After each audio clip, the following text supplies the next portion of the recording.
عنکبوت قسط نمبر 73 باب تاہم چیتھڑوں میں لپٹی روح۔ کبھی روح بھی لباس اوڑھتی ہے، ایسا لباس جو ریشمی نہیں ہوتا، نہ خوشبو میں بسا ہوا، نہ کسی خوشگوار لمحے کی پہچان ہوتا ہے۔ یہ چیتھڑوں کا لباس ہوتا ہے، پھٹا ہوا، میلا، وقت کی گرد میں اٹا ہوا۔ یہ وہ چیتھڑے ہیں جو کرب کو ڈھانپنے کے لیے نہیں بلکہ چھپانے کے لیے لپیٹے جاتے ہیں۔ وہ کرب جو صرف دکھائی نہیں دیتے لیکن اندر سے پورا وجود کھا جاتے ہیں، جنہیں بیان کرنے کا ہنر چھن جائے، جنہیں سننے والا کوئی نہ ہو۔ وہ خاموش اذیت چیتھڑوں میں چھپ کر جیتی ہے۔ یہ باب ان روحوں کی کہانی ہے جنہیں بار بار استعمال کیا گیا، جنہیں چاہے بغیر چھوا گیا، جن کا اعتماد لوٹ کر ان کی پہچان مٹا دی گئی، جو آواز کھونا نہیں چاہتی تھی مگر گم کر دی گئی۔ یہ ان لمحوں کی کہانی ہے جن میں انسان مرتا نہیں، بس اندر سے کچھ مر جاتا ہے، اور جو بچتا ہے وہ صرف ایک لاش نہیں، ایک چیتھڑوں میں لپٹی روح ہوتی ہے، بظاہر زندہ مگر در حقیقت مٹی ہوئی۔ یہ باب کسی ایک شخص کے روداد نہیں، یہ ہر اس شخص کا عکس ہے جو کبھی اپنا تھا اور پھر کسی کا بھی نہیں رہا۔ وقت جیسے ریت کی طرح مٹھی سے پھسل رہا تھا، اور رئیس نے خود کو ایک بار پھر اسی ہجوم کے مرکز میں پایا تھا جس سے وہ اندرونی طور پر فرار حاصل کرنا چاہتا تھا۔ کئی سالوں کے بعد اس حویلی کی دیواروں نے اپنے مالک کی سالگرہ کا جشن دیکھا تھا، مگر مالک خود اپنے ہی وجود کے قفس میں قید تھا۔ وہ خود پر قابو پا چکا تھا، کم از کم دنیا کو یہی دکھا رہا تھا۔ ہال کی چمک دمک اور لوگوں کا شور اس کے لیے بے معنی تھا۔ وہ ہال کی چوڑی سیڑھیوں پر بیٹھا تھا، ٹانگیں نچلی سیڑھیوں پر جمائے۔ اس کا قیمتی سیاہ کوٹ نہ جانے کہاں تھا، اور سفید ڈریس شرٹ کی آستینیں بے پرواہی سے کوہنیوں تک موڑی ہوئی تھی۔ بال سلیقے سے بنے تھے مگر اس کا اپنا وجود بے ترتیب تھا۔ وہ اپنی تمام تر قوت ارادی مجتمع کر کے ایک وجود کو نظر انداز کرنے کی کوشش کر رہا تھا جو ابھی ہال میں نہیں تھی، مگر اس کی موجودگی ہر شے پر حاوی تھی۔ شیشے کی وسیع دیوار کے پار لان کی سبز مخمل پر وہ ایک سفید ہیولے کی طرح نظر آ رہی تھی۔ زرتاش اور احمد صاحب کے ساتھ ویل چیئرز کے پاس کھڑی تھی۔ اس کا سفید لباس رات کی سیاہی میں کسی ستارے کی طرح نمایاں تھا۔ لوگ اس کے گرد جمع تھے، اس بے تاج بادشاہ سے سوالات کر رہے تھے جس نے اپنی سلطنت اپنے دم پر بنائی تھی۔ سنا ہے آپ کا دل بہت اچھا ہے، کیا یہی راز ہے آپ کی کامیابی کا؟ ایک نوجوان نے پرجوش لہجے میں پوچھا۔ اس کے لبوں پر دھیرے سے مسکراہٹ ابھری، ایک ایسی مسکراہٹ جو آنکھوں تک نہیں پہنچی۔ دل کا اچھا ہوں مگر بزنس دماغ سے ہوتا ہے محترم۔ دل کو کاروبار میں شامل کرنا خودکشی کے مترادف ہے۔ لوگ آپ کو ایک بادشاہ کے طور پر دیکھتے ہیں۔ یہ سلطنت، یہ عزت، کیسا لگتا ہے اس سب پر راج کرنا؟ ایک اور آواز ابھری۔ اس نے ایک لمحے کے لیے شیشے کی دیوار کے پار دیکھا۔ راج کرنا نہیں، ذمہ داری نبھانا۔ ہر چیز کی قیمت ہوتی ہے، اور سب سے بڑی قیمت آپ کی اپنی ذات ہوتی ہے۔ اس کی آواز میں ایک فلسفیانہ گہرائی تھی جسے سمجھنا ہر کسی کے بس میں نہ تھا۔ ادھر لان میں فجر خاندان کے ان دو افراد کے سامنے کھڑی تھی جن سے وہ پہلی بار مل رہی تھی۔ یقین نہیں ہوتا، احمد صاحب نے اسے بغور دیکھتے ہوئے کہا۔ ان کی آنکھوں میں حیرت اور کچھ نامانوس جذبات تھے۔ تمہیں دیکھ کر لگتا ہے جیسے منار زندہ ہو گئی ہو، تم ہو بہو اس کی کاپی ہو۔ فجر خاموش رہی۔ یہ تعریف نہیں تھی، ایک الزام تھا جس کا بوجھ وہ ہمیشہ سے اٹھائے ہوئے تھی۔ منار، منار، منار، لیکن تمہیں یہاں نہیں آنا چاہیے تھا۔ ان کے لہجے میں اب سختی در آئی، وہ زیر لب بڑبڑائے تھے۔ منار مر چکی ہے۔ اس نے پہلے زرتاش اور پھر احمد صاحب کو دیکھا۔ میں یہاں کسی رشتے کی حیثیت سے نہیں آئی، میں یہاں ویسے ہی آئی ہوں جیسے شہر کے باقی لوگ، ایک مہمان کے طور پر۔ اس نے خود پر قابو پاتے ہوئے مضبوط لہجے میں کہا۔ رئیس تم سے نفرت کرتا ہے۔ اس بار زرتاش کی آواز سنائی دی۔ اسے اس چہرے سے نفرت ہے؟ اس کی آواز کسی کھائی سے آتی سنائی دی۔ فجر کے لبوں پر ایک اذیت بھری مسکراہٹ ابھری، ایک ایسی مسکراہٹ جو شکست اور حوصلے کے درمیان کہیں ٹھہری تھی۔ جانتی ہوں، وہ بس اتنا ہی کہہ پائی۔ اس تقریب سے اس کا دل اچاٹ ہو گیا تھا۔ یہاں مزید رکنا اپنے زخموں کو کریدنے کے مترادف تھا، اسے واپس جانا تھا۔ مگر امید ہے ہم آئندہ نہیں ملیں گے۔ وہ دونوں کو خدا حافظ کہتی اندر کی طرف جانب بڑھی تاکہ ولی کو بتا کر واپس جا سکے۔ تو تمہاری ماں؟ اس کے قدم جیسے زمین نے جکڑ لیے۔ وہ کیسی ہے؟ احمد صاحب کی آواز میں ایک واضح کپکپاہٹ تھی۔ وہ رکی اور پلٹ کر انہیں دیکھا۔ سادہ شلوار قمیض میں ملبوس وہ شخص ویل چیئر پر بیٹھا تھا، صاف ستھری رنگت اور وجیح نقوش۔ رئیس نے شخصیت یقیناً انہی سے چرائی تھی۔ آپ لوگوں کے لیے تو وہ مر چکی تھی نا، پھر مجھ سے کیوں پوچھ رہے ہیں؟ اس نے ایک سر نگاہ ان پر ڈالی اور تیزی سے پلٹ کر اندر بڑھ گئی۔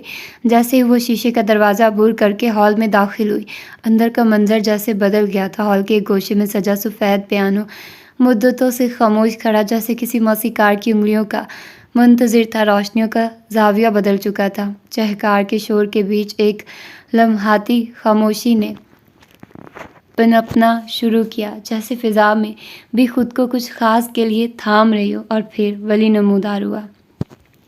سیاہ سوٹ میں ملبوس، بال معمول سے کچھ زیادہ سنوارے ہوئے، چہرے پر وہی روایتی سکون جو ہمیشہ اس کی آنکھوں کی خاموشی میں چھپا رہتا تھا، مگر آج اس کی آنکھوں میں ایک نمی سی تھی، جیسے کوئی پرانی دھن پھر سے جاگ گئی ہو۔ رئیس کے اصرار پر وہ پیانو بجانے آیا اور اسے بے ساختہ نینسی یاد آ گئی۔ اس کے اصرار پر اس نے بغیر کچھ کہے، بنا کسی اعلان کے پیانو کے قریب جا کر کرسی سنبھالی۔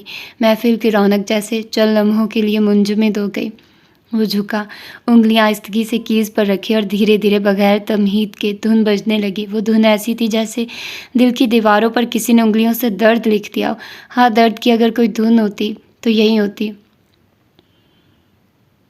وہ نوٹس نہ ہائی تھے نہ لو، بس ایک بہاؤ تھا، جیسے آنکھوں میں چھپا کوئی کرب ساز کے ذریعے باہر نکلنے لگا ہو۔ ہر چمکتی کی پر اس کی انگلیاں یوں رقص کر رہی تھی جیسے تکلیف نے حسن کا روپ دھار لیا ہو۔ وہاں کوئی گانا نہیں تھا، کوئی دھن پہچانی ہوئی نہیں تھی، مگر پھر بھی ہر سننے والے کو لگ رہا تھا جیسے یہ دھن صرف اسی کے اندر کے دکھ پر لکھی گئی ہو۔ محفل خاموش تھی اور پھر ہجوم میں نظریں دوڑاتی فجر کی پلکیں اس منظر پر آ کر ٹھہر گئی۔ وہ بھی رک گئی۔ اس کا دل دھڑکنا بھول گیا، جیسے اس ساز سے جڑا کوئی احساس اس کے اندر کے زخموں پر مرہم رکھ رہا ہو۔ اس نے ولی کو اس سے پہلے پیانو بجاتے دیکھا نہیں تھا، مگر وہ جانتی تھی اسے بجانا آتا تھا۔ ٹیپ ریکارڈر کے ذریعے وہ اسے کچھ جانتی تھی۔ وہ ساکت کھڑی تھی، ہر نوٹ میں ایک نامکمل فسانہ تھا، ہر سر میں کوئی دبا ہوا سوال۔ وہ صرف دھن نہیں بجا رہا تھا، وہ اپنے اندر کی کوئی گھٹن، کوئی پکار، کوئی خواب ان کی اس کے ذریعے دنیا کے سامنے رکھ رہا تھا۔ اس کی انگلیوں کی حرکت میں ایک عجیب خود سپردگی تھی، جیسے وہ ہر کی کو چھونے سے پہلے دل پر انگلی رکھتا۔ اور جب دھن اونچائی پر پہنچی، اس لمحے پورے ہال میں موجود لوگوں کو لگ رہا تھا کہ وہ سب کسی جادو کے زیر اثر ہوں۔ کسی نے آنکھیں بند کر لی، کچھ کے چہروں پر حیرت تھی، کچھ کے دلوں میں ایک اندیکھا درد سرسرانے لگا۔ فجر کی پلکوں کے گوشے بھیگنے لگے۔ پیانو کے ساتھ بیٹھا وہ سیاہ سوٹ والے شخص کو وہ کبھی اسکین نہیں کر پائی تھی۔ پتہ نہیں کیا تھا اس میں جو ظاہر ہو کر بھی چھپا ہوا تھا۔ پھر جیسے دھن نے خود بھی ہار مان لی ہو، اس کا اختتام ایک مدھم سسکی پر ہوا۔ آخری نوٹ میں ایک ایسا خلا تھا جو ہر سننے والے کے دل میں کچھ چھوڑ گیا، تشنگی، تڑپ، یا شاید وہ سوال جس کا جواب نہ فجر کے پاس تھا، نہ ولی کے اور نہ رئیس کے۔ پیانو بجاتے شخص نے سر جھکا لیا۔ وہ تھک گیا تھا، جیسے پیانو کے ذریعے اپنی ساری چیخیں، اپنے سارے راز سونپ چکا ہو۔ تالیاں بجی، دھیمے احترام سے بھری ہوئی، لیکن وہ سب محض رسم لگ رہی تھی۔ سیڑھیوں پر بیٹھا وہ شخص ایک بار پھر ساکت تھا۔ شور پس منظر میں گم ہو گیا اور ہال میں موجود سینکڑوں چہروں میں سے صرف ایک چہرہ باقی رہ گیا۔ اس کی حالت ایسی تھی جیسے وہ صدیوں سے بیمار ہو اور مسیحا سامنے آ گیا ہو، مگر وہ اس سے دوا نہیں لے سکتا تھا۔ وہ چاہتا تھا یہ تقریب ختم ہو جائے، لوگ چلے جائیں اور چاروں جانب ایک ایسی خاموشی چھا جائے جہاں اسے اپنے دل کی دھڑکن بھی سنائی نہ دے۔ وہ جو اپنے دھیان میں ولی کو دیکھ رہی تھی، خود پر رئیس کی نظریں محسوس ہی نہ کر پائی۔ وہ اسے دیکھے جا رہا تھا اور پھر جیسے کسی نے منظر کی ترتیب بدل دی، ایک وجود غیر محسوس انداز میں اس کے اور فجر کے درمیان آ گیا۔ یہ ولی تھا۔ وہ پیانو بجا کر اٹھا تو اچانک ٹھٹک گیا تھا، رئیس کی نظروں کا تعاقب کرتے ہوئے۔ اس کے اندر کچھ کھٹک گیا تھا، اسے یہ شدت یہ انہماک اچھا نہیں لگا تھا۔ وہ لوگوں کے تعریفی جملوں کے درمیان مضبوط قدموں سے آگے بڑھا اور ان دونوں کے درمیان یوں حائل ہو گیا کہ اس کا رخ رئیس کی جانب تھا۔ جیسے ہی طلسم ٹوٹا، رئیس حقیقت میں لوٹ آیا۔ ولی کے چہرے پر ایک مسکراہٹ تھی، مگر وہ ایک زبردستی کی تصنع سے بھری مسکراہٹ تھی۔ پھر اس نے رخ موڑا فجر کی جانب۔ میں کب سے ڈھونڈ رہی تھی، مجھے گھر جانا ہے۔ اس کے لہجے میں بیزاری نمایاں تھی۔ کچھ دیر پہلے ہی رئیس سے اس کی بحث ہوئی تھی، جب اس نے صاف انکار کر دیا تھا کہ وہ اس کے پروجیکٹ کو اسپانسر نہیں کرے گا۔ تم نہیں کرو گے تو میں خود کر لوں گی، یعنی تم پیچھے نہیں ہٹو گی؟ فجر معراج اپنے فیصلے نہیں بدلا کرتی۔ وہ بس اسے دیکھ کر رہ گیا، تعصب سے ہنس دیا، پھر سر جھٹک کر چلا گیا۔ وہ بھی باہر نکل گئی تھی اور اب لوٹی تھی۔ ہاں ٹھیک ہے، میں تمہیں گھر چھوڑ دیتا ہوں۔ ولی نے مرکزی دروازے کی جانب اشارہ کیا۔ وہ لوگوں کو ایک عجیب سے کرم میں مبتلا کر کے خود وہاں سے جا رہا تھا۔ فجر نے پلٹنے سے پہلے ایک جتاتی ہوئی خفگی بھری نظر رئیس پر ڈالی اور پھر ولی کے ساتھ چل پڑی۔ وہ ساکت بیٹھا دیکھتا رہا۔ ولی اب اس کے لیے بڑا سا چوبی دروازہ کھول رہا تھا۔ پھر وہ دونوں باہر نکل گئے۔ ان کو جاتے ہوئے دو لوگ غور سے دیکھ رہے تھے، زینوں پر بیٹھا رئیس اور کونے میں کھڑی مہرون میکسی والی عروضہ۔ وہ آج پیاری لگ رہی تھی۔ ان کے جاتے ہی جیسے سب ختم ہو گیا، ہال کے رنگ پھیکے پڑ گئے، آوازیں بے معنی ہو گئی۔ اس کی سلطنت اسے خالی اور بے وقت لگنے لگی۔ وہ جنگ جو وہ خود سے لڑ رہا تھا، اسے لگا وہ ایک لمحے میں ہار گیا تھا۔ کہاں جا رہے ہو تم دونوں؟ وہ دونوں اپروچ کی جانب بڑھ رہے تھے کہ ایک سرد آواز نے انہیں روکا۔ یہ مراد تھا جو ماتھے پر بل ڈالے انہیں دیکھ رہا تھا۔ دونوں نے پلٹ کر دیکھا۔ مراد کی آنکھیں کچھ عجیب سی تھی۔ انہیں گھر چھوڑنے جا رہا ہوں، ولی نے مضبوط اور سپاٹ لہجے میں کہا۔ مراد کی بہویں مزید سکڑ گئی۔ اس نے ایک کچرتی ہوئی نظر فجر پر ڈالی، جو اس وقت کسی بحث کے موڈ میں نہیں تھی۔ یہ خود جا سکتی ہے، آئی بھی تو خود تھی۔ اس کا لہجہ تیز تھا۔ انہیں چھوڑنا میری ذمہ داری ہے، اس نے اسی مضبوطی سے دہرایا جیسے وہ کوئی ناقابل تردید حقیقت بیان کر رہا۔ مراد نے گہرا سانس لیا۔ وہ جانتا تھا کہ اس وقت بحث بیکار تھی۔ ٹھیک ہے، جلد واپس آنا، ضروری بات کرنی ہے، وہ کہہ کر پلٹ گیا۔ تیز تیز قدم اٹھاتا اندر جا رہا تھا۔ ولی نے آگے بڑھ کر فجر کے لیے گاڑی کا دروازہ کھولا۔ اگلے چند لمحوں میں گاڑی پورٹ سے نکل کر طویل ڈرائیو وے پر رواں تھی اور رئیس مینشن کی روشنیاں پیچھے رہ گئی تھی۔ گاڑی جب ترنم ہاؤس کے پورچ میں داخل ہوئی تو رات گہری ہو چکی تھی۔ رئیس مینشن کی مصنوعی روشنیوں اور کان پھاڑتے شور کے بعد یہاں کی خاموشی اور سکون روح میں اترتا محسوس ہو رہا تھا۔ راستہ مکمل خاموشی سے کٹا تھا۔ خلاف توقع آج ولی نے اسے تنگ نہیں کیا تھا۔ اس کی یہ خاموشی فجر کے لیے زیادہ اجنبی تھی۔ وہ جو ہر پل بولتا تھا، آج اس کی چپ میں ایک گہرا ٹھہراؤ تھا، جیسے سمندر طوفان سے پہلے پرسکون ہو جاتا ہے۔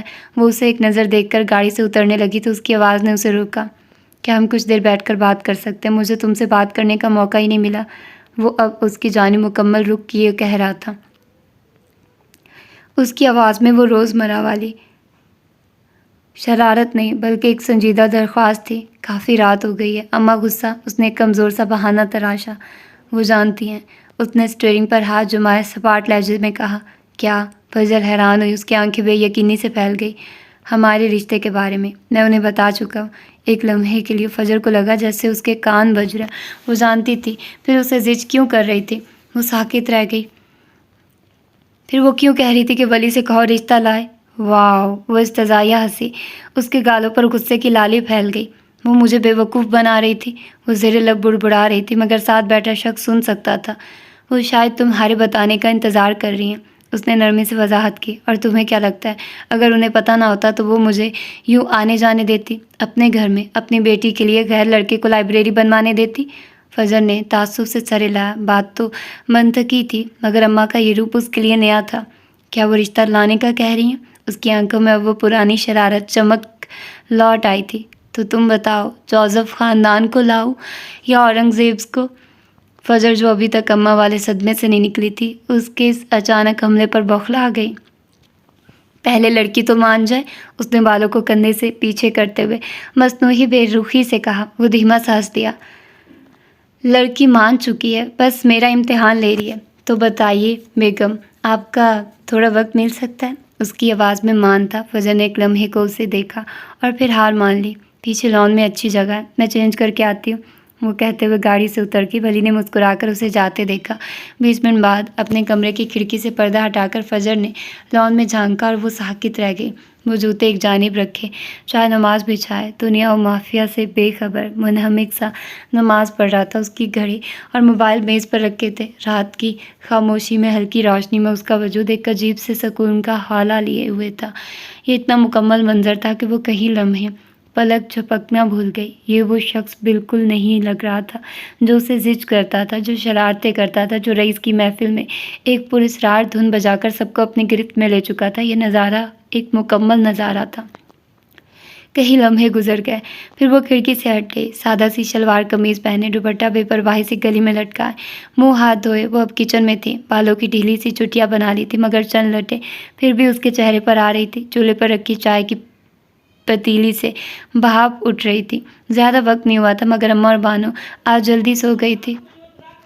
مزید 10 منٹ بعد وہ دونوں کپ ہاتھ میں اٹھائے لان میں آ گئی۔ وہ اب دونوں ہاتھ اٹھائے دعا مانگ رہا تھا۔ وضو کرنے کے باعث بال ہلکے گیلے تھے، جنہیں اس نے انگلیوں سے بے ترتیبی سے پیچھے کی جانب کیا تھا، اور فجر کرسی پر بیٹھے مٹھی پر تھوڑی ٹکائے اسے دعا مانگتے دیکھ رہی تھی۔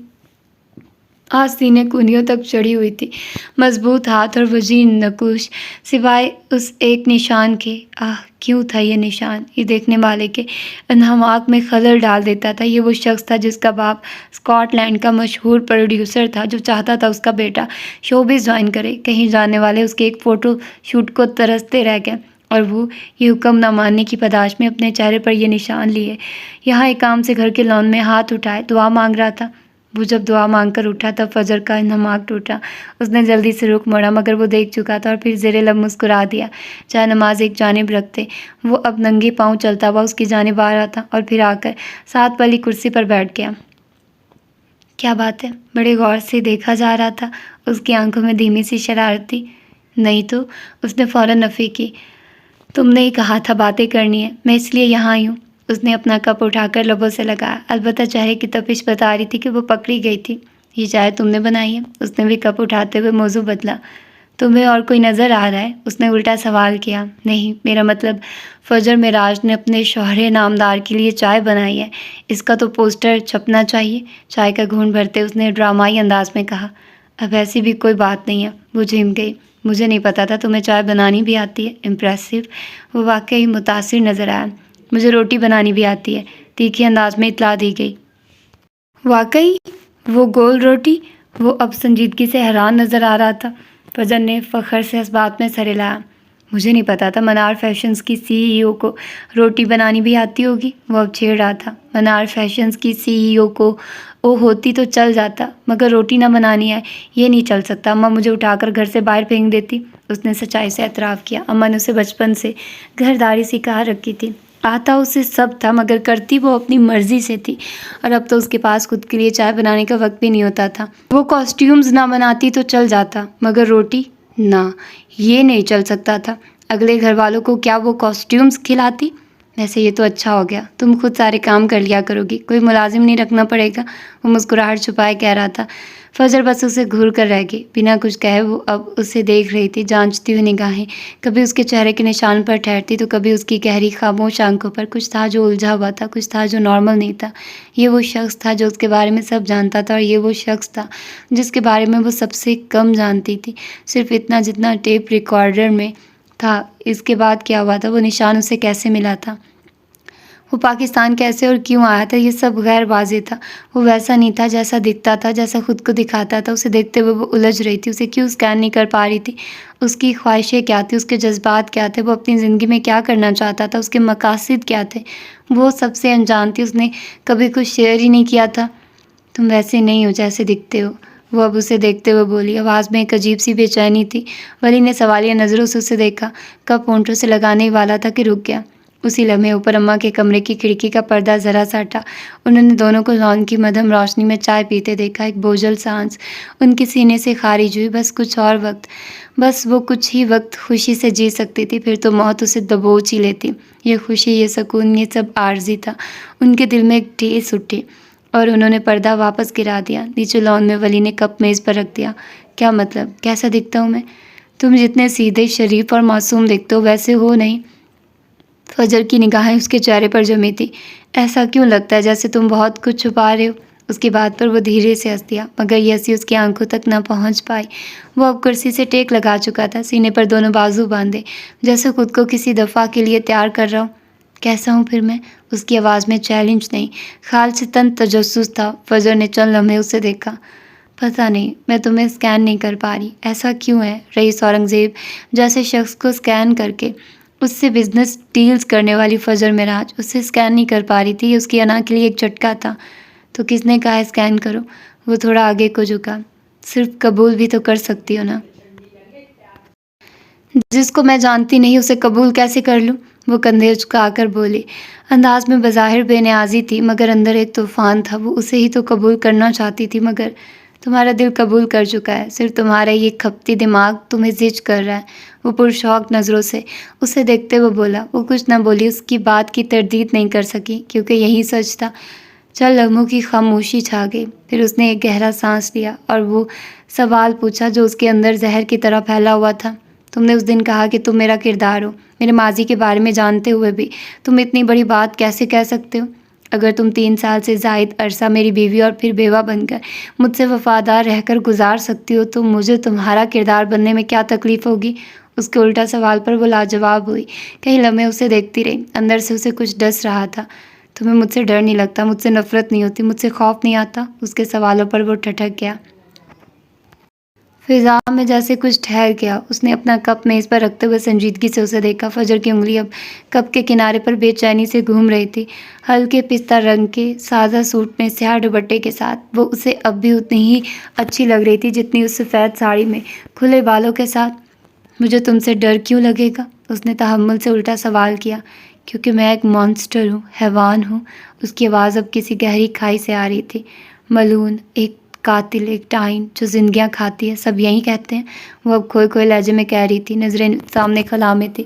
سب کچھ مضبوطی سے برداشت کر جانے والی کا اندر اسے سکون سے جینے نہیں دیتا تھا۔ ولی نے چند لمحے اسے دیکھا۔ سارے حیوان اس کے گرد ہی جمع تھے، مسٹر جوزف، جارج، رئیس اور فجر۔ اس کے چہرے پر رحم اور عزم کے ملے جلے تاثرات ابھرے۔ فجر کی یہ غلط فہمی، یہ خود ساختہ اذیت اسے آج ختم کرنی تھی۔ اس کے خود کو قید کرنے والے جال کو ہٹانے کا وقت آ گیا تھا۔ اسے عنکبوت کے ان نرم ریشوں سے رہائی پانی ہی ہوگی۔ میں نے تمہیں جان بوجھ کر ہرٹ کیا۔ وہ اب اس کے ہاتھ کو دیکھ رہی تھی جہاں کوئی نشان نہیں تھا، مگر اس سے لہو کے وہ چند قطرے آج بھی یاد تھے۔ 2 بار ہرٹ کیا۔ تمہیں مجھ سے ڈر کیوں نہیں لگتا؟ میں تم سے کیوں ڈروں گا؟ ولی کی آواز اب گہری اور مضبوط تھی۔ تم یہ سب نہیں ہو۔ اس کے اس 2 ٹوک انکار پر فجر نے چونک کر سر اٹھایا۔ اس کی آنکھوں میں شدید الجھن تھی۔ وہ اسے سوالیہ نظروں سے دیکھ رہی تھی۔ میں ایسی لڑکی سے کیوں ڈروں گا جو اندر سے کھوکھلی ہے؟ یہ سنتے ہی فجر کا چہرہ فک ہو گیا، جیسے کسی نے اس کے پیروں تلے سے زمین کھینچ لی ہو۔ رات کی سیاہی میں چاروں جانب لٹکتے برقی کمکموں کی نرم روشنی میں وہ اس کا سفید پڑتا چہرہ صاف دیکھ سکتا تھا۔ اس کی ہزل آنکھوں میں بے یقینی اور خوف کی ایک لہر دوڑ گئی۔ کیا مطلب؟ اس نے خشک ہوتے گلے کو تر کرتے ہوئے پوچھا، جیسے کانوں میں کچھ غلط سن لیا ہو۔ فجر معراج، تم اندر سے کھوکھلی ہو۔ اس نے اپنی بات دہرائی، بالکل خالی۔ یہ سنتے ہی وہ ایک جھٹکے سے اٹھ کھڑی ہوئی۔ اس کا چہرہ وحشت زدہ دکھائی دے رہا تھا، آنکھیں پھٹ سی گئی تھی۔ وہ اسے اتنا جانتا تھا، یہ وہ نہیں جانتی تھی۔ یہ بکواس ہے، وہ دبی دبی سی چیخی اور بھاگنے کے لیے جیسے ہی رخ موڑا وہ سرت سے اٹھا اور اس کا ہاتھ پکڑ لیا۔ چھوڑو مجھے۔ اس کا سفید چہرہ اب سرخ پڑ چکا تھا، یوں لگا جیسے کسی نے اس کے وجود کو جہنم میں پھینک دیا۔ وہ اپنا ہاتھ چھڑا رہی تھی۔ ولی نے ایک جھٹکے سے اسے اپنی جانب کھینچا، دایاں بازو اس کی کمر کے گرد حمائل کیا اور بائیں ہاتھ سے اس کا تڑپتا ہوا دوسرا ہاتھ تھام لیا۔ نہ میں کھوکھلی ہوں، نہ میں خالی ہوں، میں ملعون ہوں، ڈائن ہوں، لوگوں کی زندگیاں کھاتی ہوں۔ تمہیں مجھ سے ڈرنا چاہیے، تمہیں مجھ سے نفرت کرنی چاہیے۔ وہ خود کو اس سے چھڑانے کی بھرپور کوشش کر رہی تھی۔ لمحوں میں اس کے پلکوں کے گوشے نم ہو گئے۔ حالیہ جو رانیہ کا واقعہ ہوا تھا، وہ اس سے اتنی جلدی آگے نہیں بڑھ سکتی تھی۔ لوگوں کے الزامات آج بھی اسے سونے نہیں دیتے تھے۔ مزاحمت ترک کر دو بیگم۔ اس کی گرفت مضبوط تھی، مگر اس میں نرمی کا عنصر غالب تھا۔ میں تمہیں نہیں چھوڑوں گا جب تک تم میری بات نہیں سنو گی۔ وہ جانتا تھا اس کا وجود مچھلی کی طرح تڑپ رہا تھا۔ وہ اس کی ہر تکلیف کو اپنے وجود پر محسوس کر سکتا تھا۔ مجھے کچھ نہیں سننا، تم چھوڑو مجھے، جانے دو۔ اس کی آواز بھرا گئی۔ تم یہی تو ہمیشہ کرتی آئی ہو۔ ولی کی آواز اب اس کے کانوں میں سرگوشی کر رہی تھی۔